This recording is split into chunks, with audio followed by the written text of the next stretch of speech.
ABP माझावर तुम्ही पाहत आहात गाव तिथे माझा. घेऊयात गावागावातल्या महत्त्वाच्या बातम्यांचा वेगवान आढावा.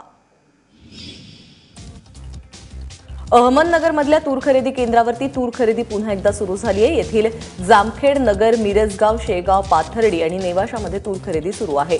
2 मे पासून ते आतापर्यंत जवळपास 6,498 क्विंटल तुरीची खरेदी करण्यात आली आहे. या तुरीची किंमत अंदाजे 1,28,00,000 इतकी आहे. जिल्ह्यामध्ये अंदाजे 25,500 क्विंटल तूर शिल्लक होती. त्यापैकी 2-3 दिवसांमध्ये उर्वरित तूर खरेदी करण्याचं आश्वासन नाफेडनं दिलं आहे. राज्यातल्या शेतकऱ्यांची तूर 31 मे पर्यंत खरेदी करण्याची परवानगी केंद्र सरकारने राज्य सरकारला दिली खरी, मात्र तूर खरेदीचा सरकारी आदेश राज्यातील बहुतांश बाजार समित्यांना मिळालेलाच नाही. त्यामुळे अनेक बाजार समित्यांमध्ये तुरीची खरेदी अद्याप बंदच आहे. वाशिममध्ये शेतकरी 50 ते 60 ट्रक घेऊन बाजार समितीच्या बाहेर उभे आहेत. मात्र सरकारी आदेश न मिळाल्यामुळे तुरीची खरेदी होऊ शकलेली नाही. यवतमाळ बाजार समितीतही ही स्थिती पाहायला मिळते. जिल्ह्यामध्ये अजून 2,14,000 क्विंटल तूर खरेदी करणं शिल्लक आहे. धुळ्यातील साक्री पिंपरनेर गावामधल्या धाडणे फाट्यावरती मिनी ट्रक रिक्षा दुचाकीमध्ये तिहेरी अपघात झालेला आहे. या अपघातामध्ये 5 जण ठार झालेले आहेत, 6 जण जखमी झालेत. धाडणे फाट्यावरील अपघातानंतर 3ही वाहनांनी पेट घेतला. 6 जखमींपैकी 3घांवरती साक्री ग्रामीण रुग्णालयात उपचार सुरू आहेत, तर उर्वरित 3 जखमींना धुळे जिल्हा रुग्णालयात दाखल करण्यात आलं आहे.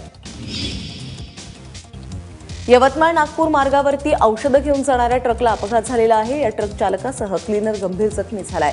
सेलसुरा इथे यशोदा नदीच्या पुलावरून साधारण 25 फूट खाली हा ट्रक कोसळला. गोव्यावरून नागपूरकडे जात असताना ट्रकवरील नियंत्रण सुटल्यामुळे हा अपघात घडल्याचं सांगितलं जात आहे. या अपघातांमध्ये औषधांचंही मोठं नुकसान झालं असून हा आकडा काही लाखांच्या घरात असल्याची माहिती मिळते आहे.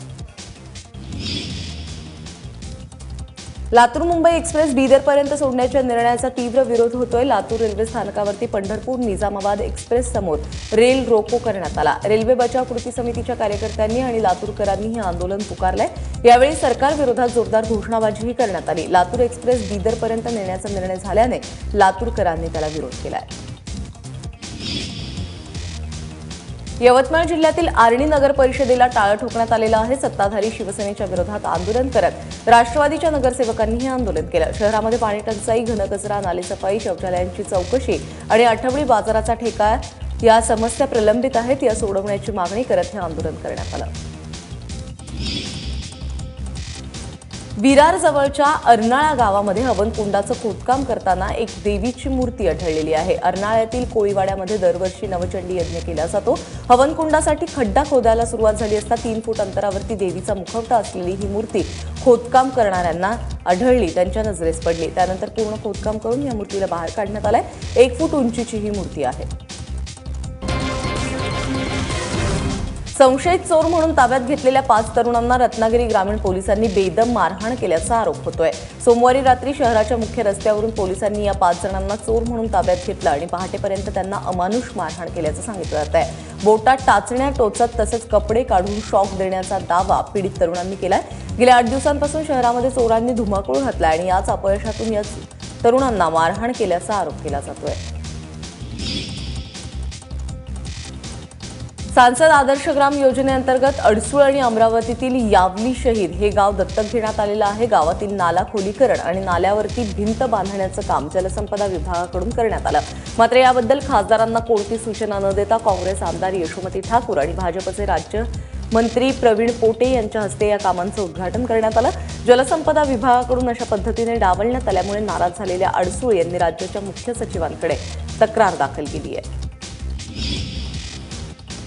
रायगड जिल्ह्यातील पेण खालापूर मार्गावरील धामणी गावाजवळ 10 ते 18 वयोगटातील 2 मुलांचा मृतदेह आढळल्याने खळबळ उडाली आहे. अर्धनग्न अवस्थेतील या मृतदेहांशेजारी एक एटीएम कार्ड सापडलंय. या मृतदेहाजवळ बाईकही सापडली असून गेल्या काही दिवसांपासून ही बाईक चोरीला गेल्याची माहिती समोर येते आहे. त्याचबरोबर एटीएम कार्ड देखील चोरीला गेल्याने हा अपघात झाला की घातपात आहे असा संशय व्यक्त केला जातोय. नाशिकच्या पंचवटी कारंजा परिसरामध्ये एका वेठबिगाराची डोक्यात दगड घालून हत्या करण्यात आली आहे. परिसरातील इंद्राणी ट्रॅव्हल्सच्या कार्यालयाबाहेर हा 45 वर्षीय वेठबिगारी झोपला होता. काही अज्ञातांनी डोक्यात दगड घालून त्याची हत्या केली. स्थानिकांनी याबद्दल माहिती देताच पोलिसांनी गुन्हा दाखल केलाय. परिसरातील सीसीटीव्हीच्या मदतीने आरोपींचा शोध घेतला जातोय. दरम्यान मृताची ओळख अद्याप पटलेली नाही.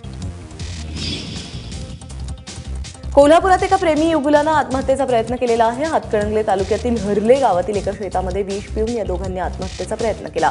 दोघांची प्रकृती चिंताजनक असून कोल्हापुरातील सीपीआर रुग्णालयात या दोघांवरही उपचार सुरू आहेत. दरम्यान या घटनेतील तरुणी अल्पवयीन असल्याची माहिती पोलिसांकडून मिळते.